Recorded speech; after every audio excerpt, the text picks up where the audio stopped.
In this exercise, we're going to do a data science analysis to see how lockdown affects the R number. But first, a little bit of history. In the 1840s, there was a global pandemic of cholera. It killed something like 0.3% of the population of the UK.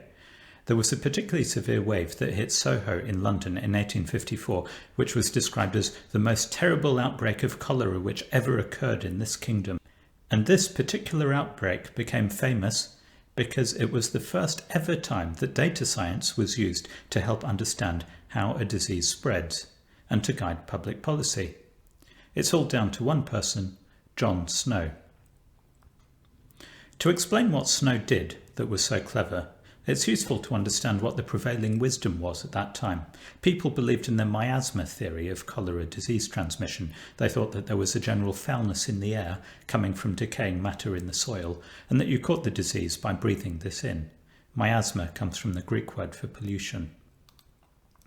Snow had a different hypothesis. He thought that cholera was spread by germs. Now, at the time, germs were a fringe hypothesis. Microscopes had been invented and people were aware of microscopic organisms, but the idea that germs could cause disease was thought of as peculiar. John Snow's utterly original invention was a data science plot. He plotted every single death in the Soho outbreak. It didn't make sense to him that cholera could be spread by a miasma, and yet deaths were so concentrated in this one particular hotspot in London, and so the geographic spread must have something to tell us about the mechanism of how cholera spreads. He suspected it was spreading through germs carried in the water, and so he plotted the deaths, and he also marked on water pumps. This plot, by the way, is called a dot plot with nudging. Draw a dot for every case, and nudge the dots so they don't overlap. Nudging like this is actually really hard to achieve with any plotting library out there today, which is something that we computer scientists ought to be ashamed of. The kicker for me for this plot is how Snow explained the outliers in his plot. There were only 10 deaths in houses situated decidedly nearer to another street pump. In 5 of these cases, the families of the deceased persons informed me that they always sent to the pump in Broad Street as they preferred the water to that of the pumps which were nearer. In 3 other cases, the deceased were children who went to school near the pump in Broad Street. It's a sign of a great piece of machine learning when your model can explain the outliers in your dataset, not just the massive data points in the middle. Now, John Snow's plot was immediately compelling. It made it obvious to anyone who saw it that the germ theory had something useful to say, and it suggested an immediate public policy intervention: shut down that well. And so the local authorities removed the handle. So, where are we now, and what's changed 166 years after John Snow in another global pandemic? Well, for a start, there's much more data flying around. In this exercise, we'll be working with a dataset curated by Johns Hopkins University.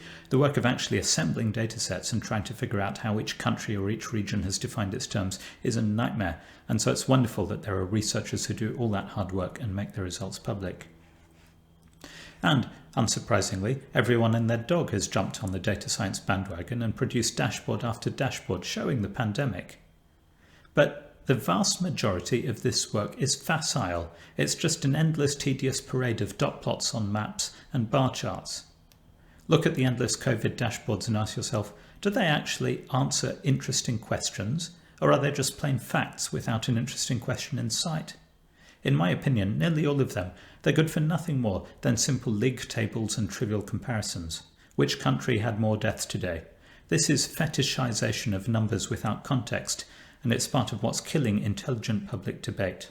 What was remarkable about John Snow's plot was that it directly answered 2 huge questions. How does the disease spread, and what should we do about it? Can we use the Johns Hopkins data to answer these questions? That's what this exercise is all about. We're going to wrangle the data around until we can get to a plot that shows the impact of public policy interventions on the R number. We're definitely not going to produce a plot that is Jon Snow level genius. I think it's much harder for COVID than it was for cholera. We all know the basic science of COVID, that it's a virus, but what we want to learn is how social behaviours affect the R number, and that's much more tricky. Social mixing is far, far harder to get a handle on, or perhaps I should say take the handle off, than a pup for a well. We're also working under a different regime about data.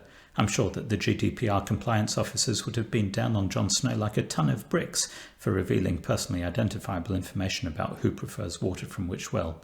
Although, to be fair, the GDPR does say that once you die you have no more data rights. We are awash with vast quantities of data, but lots of it is just very poor quality. What we'll be producing in this exercise is what's known as a Phasespace plot. Each axis of the plot shows some interesting attribute of the thing in question. In this case, the x-axis is the number of people currently infected, and the y-axis is the R number, and we can draw a dot to show any country at any point in time. If this was a scatter plot, we'd show many dots, one for each country. In a phase-space plot, we show a single country and we draw a line showing how it's changed over time. The neat thing about these axes is that if behaviour doesn't change and the R number stays constant, then there's a very simple outcome.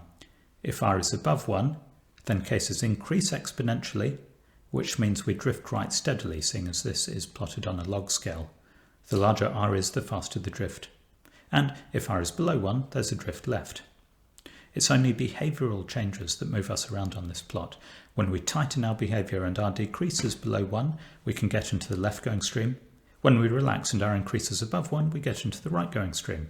So this phase-space plot lets us see when public policy interventions are triggered, how many cases there need to be to ring the alarm, and it lets us see what the impact of the intervention is. Here I'm showing some of the big moments in the UK's response. There is a whole load of data fudging going on underneath this plot to be able to pull out a daily R number and even to get at the number of currently infected cases. That's what data science is always like. You never have perfect data. You have to remember when you look at a plot all the compromises that you made in the analysis. Now, some quick remarks about coding. The computer science point of this exercise is to learn pandas, which is a powerful and often infuriating library for handling data. All the things we're doing here are just one-liners in pandas. You could implement them yourself by hand using for loop and iteration, but for this exercise I want you to force yourself into the pandas straitjacket. The dataset we're working with here is small enough that for loops would work fine, but for larger data sets and for big data science jobs running on clusters, you really need to be able to fire off those pandas one-liners so that you don't waste your time typing more than you have to, and so that the library can do all the clever job scheduling behind the scenes. It's a bit like working with databases. You shouldn't sit there grumbling, why can't I just write a for loop instead of this silly database query? You just knuckle down and learn the database query language. Pandas isn't very coherent, but it does have lots of ideas going on, and it's definitely more expressive than any database query language. So give it a chance, and don't use any for loops in your code.